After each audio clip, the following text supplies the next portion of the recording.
Masa saya mau nanya, kenapa ayat Quran yang Ustadz baca sama orang yang awam baca beda pengaruhnya kepada jin? Apakah itu ada triknya buat yang baca? Tentu ada trik. Iya, maka bacaan Quran itu beda. Kalau saya baca dengan Hendra yang baca itu beda. Karena ada trik. Triknya apa? Saya tahu tentang makhraj. Saya tahu arti dan makna. Sedangkan Hendra wallahu a'lam. Jadi memang ketika kita baca Quran itu harus benar-benar baca sebaik-baiknya, dan kita baca pun sambil memahami kandungan ayatnya gitu loh. Dan kita mengiktikadkan diri kita betul-betul memohon perlindungan dan pertolongan dari Allah Subhanahu wa taala. Jadi trik-triknya itu seperti itu. Iya. Sebenarnya sih kalau kita bacanya baik dan benar itu udah cukup. Kita bacakan ruqyah kepada orang-orang yang memang membutuhkan pertolongan, ataupun diri kita sendiri gitu. Pak Ustadz, saya kenapa selalu mimpi buruk? Padahal sebelum tidur saya selalu baca Al-Ikhlas, Al-Falaq, An-Nas, bahkan ayat kursi ayat 7 kali saya baca. Tapi kenapa saya selalu diganggu sama setan ketika tidur? Terus saya tanya, coba ente baca ayat kursi. Belepotan bacanya. Yang panjang dibacanya pendek, yang pendek dibaca panjang. Ada ayat yang ketukar-tukar, apalagi di surah Al-Falaq itu. Ada yang ketukar-tukar.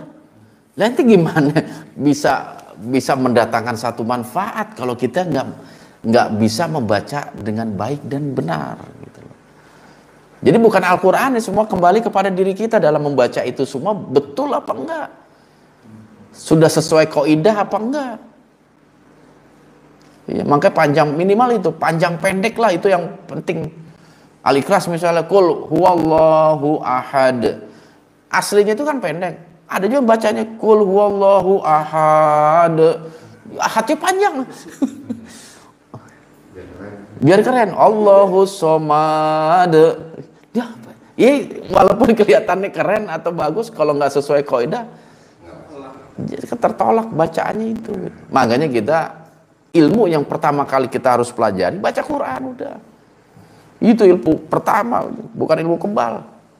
Karena ilmu kebal itu nggak akan membawa manfaat di akhirat itu.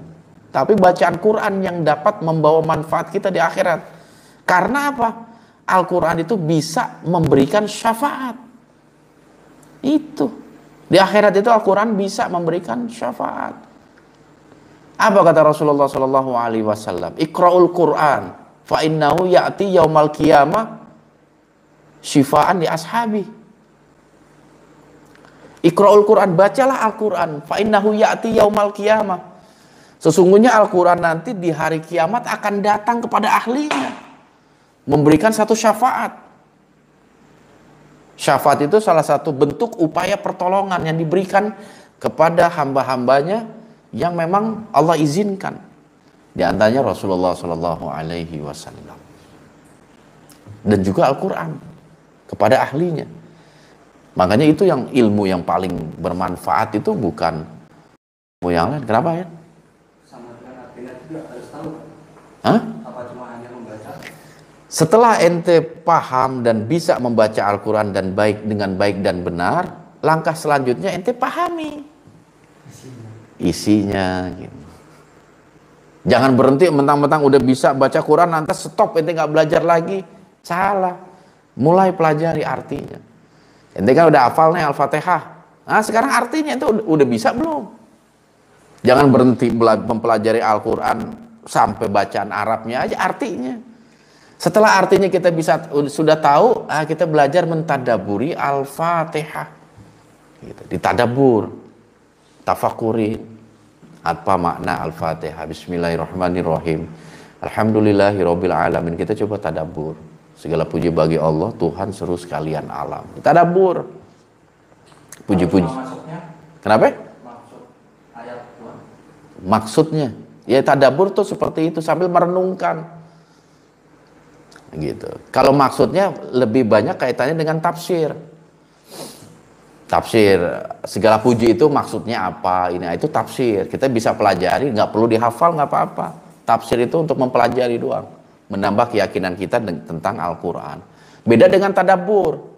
Tadabbur itu kita berpikir. Misalnya begini, kita baca surah Al-Fatihah, iyyaka na'budu wa iyyaka nasta'in. Kita mulai mendadaburi.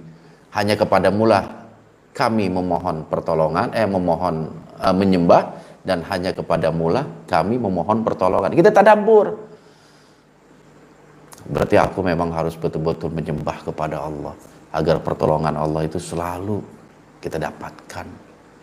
Ya Allah, berikanlah hamba kemampuan dalam beribadah kepadamu. Oh, itu tadabbur gitu. Dan jadikanlah engkau zat satu-satunya yang kami meminta pertolongan hanya kepadamu. Tentang misalnya iyyaka na'budu wa iyyaka nasta'in, hanya kepadamu lah kami itu ihdinas siratal mustaqim, tunjukilah kami ke jalan yang lurus. Kita tadabbur bahwa hidup ini memang perlu arahan, perlu bimbingan agar kita tidak tersesat. Berarti kita perlu guru yang kita percaya, yang bisa nuntun kita menuju jalan yang lurus sesuai dengan apa yang Rasulullah SAW ajarkan. Tadabbur itu seperti itu. Ya Allah, pertemukanlah hamba dengan seseorang yang bisa membimbing hamba menuju jalanmu yang lurus. Nah, itu tadabbur. Gitu. Jadi per ayat kita tadabbur. Kalau tafsir lebih banyak kepada penjelas. Kalau tafsir itu penjelas. Maknanya, asbabun nuzulnya seperti apa, ayat itu berkaitan dengan kejadian apa. Nah, itu tafsir. Bisa dipelajari melalui tafsir Quran.